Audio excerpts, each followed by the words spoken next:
Today we're going to discuss hardware for the ASUS ROG Ally and whether or not these are all lemons or time bombs. If you're in the market for a handheld, should you get one? I'm going to cover the 3 most common hardware issues and their current state. The first one is the most important, is the micro SD reader. The community has been back and forth about the SD reader issues. At first it was thought that maybe thermals were causing it, so people would put their systems at extreme heat temperatures or put it under a high load for a week or more, and some were just not getting the same results. ASUS officially announced that there was an issue with it that they were looking into on June 30th, but since then they've gone dark. Their process was simply to begin an RMA if you had a faulty reader. In almost every case, it was the reader that is actually at fault here and not the card itself. However, there have been, I guess, a few instances where the card was actually damaged during using it in the ROG Ally. After about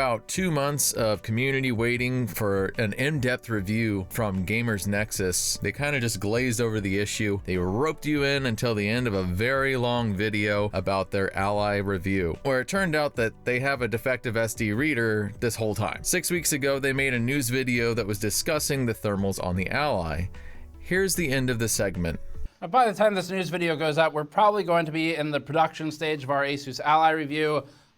Patrick's just finished all of the testing. It's coming to me next to wire up for thermocouples, run the thermal testing and the acoustic testing, and then we'll be finalizing the writing and sending it out the door. Now, maybe I'm wrong, but I would have thought that this meant they had a working micro SD reader. Maybe they knew already and thought they could revive it somehow, but I can't help but feel a little misled by the direction from this video and then their actual video of the Ally review. It would have been nice if they just simply issued a community update in between these 2 videos stating that their SD reader was dead. Because for over a month and a half, people were rooting for Gamers Nexus to come in and find the bottom of the issue. Is all hope lost for this SD reader for the Ally though? Are they all just time bombs? Well, recently a community member named Mushi Master Ginkgo has been able to repair the micro SD reader by reflowing the solder joints. This proves a couple of things. This is a hardware or assembly defect. As suspected, heat is a big factor of the issue here. This reminds me of a recall of the Xbox 360 with the red ring of death. Microsoft had issued a 3-year warranty extended out to people that were affected by this issue. They would repair or replace the units. I think ASUS should do something similar here, but so far they've just been completely silent and dealing with this on an RMA case-by-case basis. The solution that they're doing is simply replacing the entire main board of the device or giving the affected user a brand new ROG Ally. There was a community poll as well to see how often this is failing. This poll produced 119 people, or 84% of the poll, saying that their SD reader works, and 28 or 16% saying that their SD reader had failed. Now, it just seems to be a matter of time. In fact, the ROG Ally unofficial Discord and Reddit bring out that you shouldn't even use your SD reader because it's just going to fail. Don't rely on it. So I don't 100% know if all these are going to fail, but it seems that there is a high rate of failure for the SD reader, and there is a way to fix it, but it requires reflowing the solder joints. Even if you do that though, the thermals are going to remain the same on the Ally, and chances are that reflow is going to get messed up again just from using the device. So there doesn't appear to be a true permanent fix at this time. The second hardware issue we're going to look at is joysticks, the analog sticks. Some have reported them not working in up and down directions, up and left directions, or that there's just a massive amount of analog stick drift. You really only have 2 options here. One is to adjust the dead zones of the analog sticks. If that doesn't produce good enough results, you need to replace the sticks. Now, there is an official distributor for parts, but it's kind of limited to just them. There's no iFixit that's carrying parts. You can of course get some third-party parts through AliExpress, Alibaba, but as far as I can see, the A Accessories or EN Accessories ASUS sites are the only official distributors for ROG Ally parts, and some of them are out of stock right now. So that's a little concerning there. And some have also upgraded their analog sticks to Hall sensor sticks, but the issue here is it's not really guaranteed a good experience experience. There seems to be a magnetic interference. They still have dead zone issues. So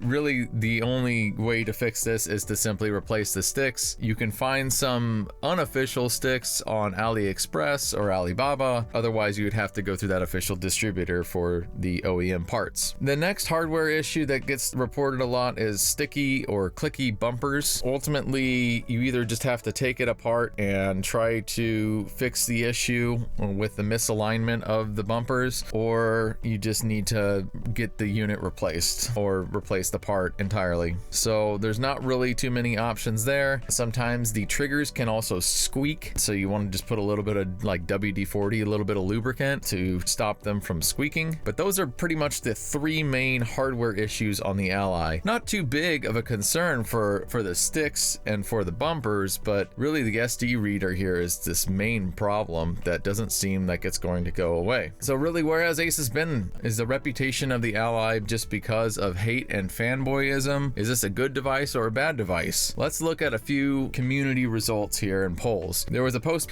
that was wondering why has this not been recalled? Look at all these open box Allies in my store. And what it came down to is he says that most of the returns seem to actually be buyer's remorse. And so I was wondering, well, with an open box, how much do they actually look into the issue before they just slap an open box sticker on it? And he brought out that pretty much they do have a checklist that they are supposed to go through to confirm that everything is working. And if the SD reader is not working, it immediately goes back to ASUS. It's immediately shipped back. So they definitely check that at least when they go through and review these devices. So then I was able to find a couple different community polls, and I made one as well, and we'll go over those. There was one just simply about whether or not people have a functioning Ally or they need to return it or it has problems. 33 people, or 27% of the poll, said that they have problems or need to return it. 121 people, or 73% of the poll, said that their Ally is fully functioning and there's no problems. Another poll, whether or not their Ally was faulty, had 87 saying yes, that 27.6% of the poll, and then 228 said no, their Ally's fine, at 72.4% of the poll. So these numbers are pretty close between the two polls. They're both around 27% with issues, 73% not, which is pretty interesting. Then I made a community post on a couple subreddits about whether or not people are actually happy with the Ally purchase that they made based on the current state, whatever they thought the current state was in, whether they knew that there was issues or not. And ultimately, poll was left with 92 people saying that they are happy with their purchase, or 74% of the poll, and 24 that were unhappy, or 26% of the poll. So again, these numbers kind of line up. So I mean, that just tells me that this does have quite a few issues, especially if all these polls are lining up where 25% of people are returning or unhappy with their purchase. I think that that's a pretty large number. With the current state of the Ally, with these hardware issues, all that being said, I think that it's still early for the Ally. It can still come out of this, but ASUS needs to stop keeping the community in the dark, especially with the SD reader. There are also several bugs that the Armory Crate software have been identified with, and there's not been too much effort or remediation from ASUS part, releasing patches recently. It's a bit of a concern that ASUS is possibly moving on from this product at this point, but we have to remember again that this is not Valve. They do not operate in the same method or manner. What would I recommend when it comes to the ROG Ally? For me personally, I would say get it only at a discount. There are a bunch of open box ROG Allies in excellent condition that are around $600. However, you can probably get it even cheaper through Marketplace or Swappa if you're okay with deal hunting. Me personally, I did pick up one recently, and I've got no issues with the Ally currently, other than just getting familiar with Armory Crate and the different little bugs that it has, and I'm excited to see the different community developments. Again, I still think this is at a very early state. If you look at when the Steam Deck was released, it was a nightmare until about Q3 2022. So it took almost 6 months for them to get things into a very stable and good order. So I'd like to give ASUS a little bit more time, but I feel like we should be seeing a little more action on their part. I'm gonna also probably be working on a ultimate guide write-up for the ROG Ally, and probably have some videos out for that as well, so that people that do buy it can have their best experience on the Ally. Be sure to subscribe so you don't miss that. I've also linked in in the description, the place where you can get the accessories from, whether you're in the US or EU, as well as the hardware mods website for the Ally, as well as the unofficial ROG Ally Discord, where they are trying to assist community members as much as possible and discuss these different issues to try to get to the bottom of it. So that's going to be it for this video, and I'll see you guys next time.